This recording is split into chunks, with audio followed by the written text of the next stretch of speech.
everybody, welcome back to Screen Stars. I'm here today to bring you my very first Xbox Series S review, and it is for Football Manager 2021. Now, my history with the Football Manager games actually goes back a very long way.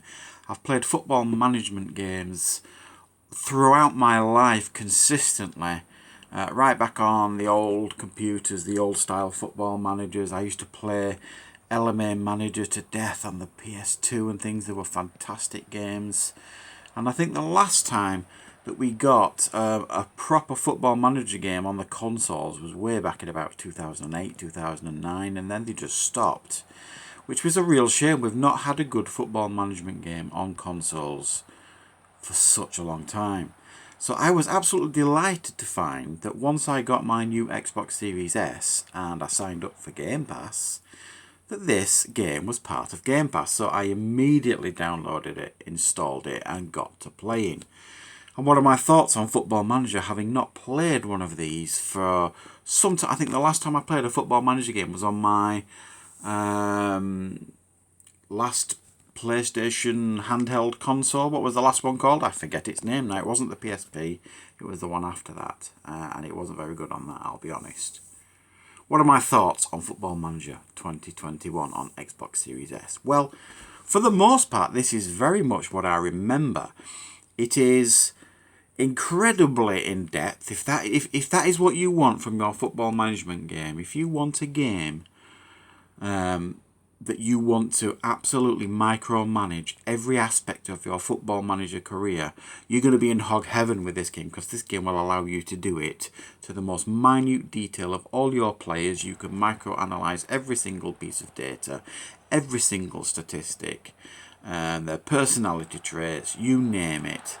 And then you can go on to the tactics part of your screen and literally go from needle to thread to sort out the tactics that you want to play for your team, down to the individual player instructions. And then you've got the whole scouting system, the whole transfer system that is so in depth, it could certainly be quite intimidating. So I would definitely say for a new starter anyway to a football management game. And I kind of include myself in that because it's quite a long time since I've played one of these. Now, I'm quite a logical person, quite an organised person. I like detail in a lot of these sort of things. So I love this aspect of it, the fact that it would allow you to really go in depth. But I think what the real strengths of this game as well is, if you don't want to do that, if you don't want to dive in with both feet and literally learn everything this game has to offer, you can also leave it to members of your staff. You can delegate these responsibilities. If you want to set targets for your transfers and then delegate that task to somebody else to try and sign them, they will do that. If you want to, before you start a match, if you want to pick the whole team yourself and micromanage what position they're going to play, what type of player they're going to be, what their individual instructions are, etc., etc., you can do all of that. But also you can auto pick your team, and if you like, it will pick the team for you that it thinks will best do the job. But also as well, when you start a match, the match engine, I want to talk about that for a minute. Because you get the introduction, you go to your team selection, you do all these things, you pick your team, you pick your individual instructions, etc., etc., and off you go into the match. And you get the match engine that you see now. Now, you can choose a number of options. You can choose to watch the whole match if you want, but it's going to take a while. Or you can choose highlights and what type of highlights you want to watch. Do you want to watch extended highlights or just like the main highlights? You can really customize your match experience to exactly what you want it to be in regards to the realism. And I really appreciated that. And I honestly think that the flow of the matches feels very realistic to me. For the most part, and that you don't always see the same kind of animations. It does feel varied. It's a mixed bag in regards to which players contribute, which players score. Normally in a lot of football management games, if they haven't put the time into the full programming of it to make it realistic, it's basically strikers get all the goals. Not in this. I mean, your strikers will get the lion's share of the goals, but your wingers, if you're playing them, will get goals. Your number 10 will get goals. Even your defenders will get goals on corners and things like that. So it feels very realistic, and I really did appreciate it. What I also really liked is during a match, if there is a player that is causing you some threats, it will highlight it. Your assistant manager will highlight that they think you should press this player or you should close this player down because they're dangerous at crosses and things like that. And you can do all of that. And then obviously you can do all your subs. You can shout instructions from the sideline, like fire your team up, berate your team, encourage them, calm them down, etc., etc. And you can also change your tactics whenever you want in the match. You can do a very basic, ultra defensive or ultra attacking type approach, or keep it on like the balance thing, and that will like just run all the tactics that you've set before the match and things.